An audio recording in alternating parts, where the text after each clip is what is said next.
અમદાવાદના જીવરાજ પાર્કમાં એસીના ગોડાઉનમાં બ્લાસ્ટ સાથે ભીષણ આગ. રહેણાંક મકાનનો ગોડાઉન તરીકે કરાતો હતો ઉપયોગ.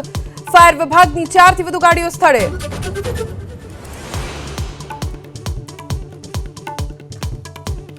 સુરેન્દ્રનગરમાં રસ્તા પરથી મળ્યા રાશન કાર્ડ. ટાવર વિસ્તાર પાસે રાશન કાર્ડ મળતા લોકોમાં અચરજ.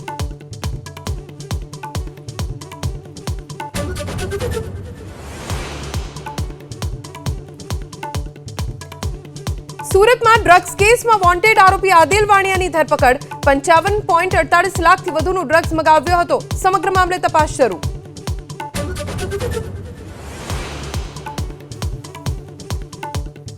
ત્રણ દિવસ રાજ્યમાં પ્રચંડ ગરમીના ટોર્ચરની આગાહી. આજથી 2 દિવસ કચ્છમાં રેડ એલર્ટ. રાજકોટ, પોરબંદર, મોરબીમાં ઓરેન્જ અને ઉત્તર ગુજરાતમાં યલો એલર્ટ.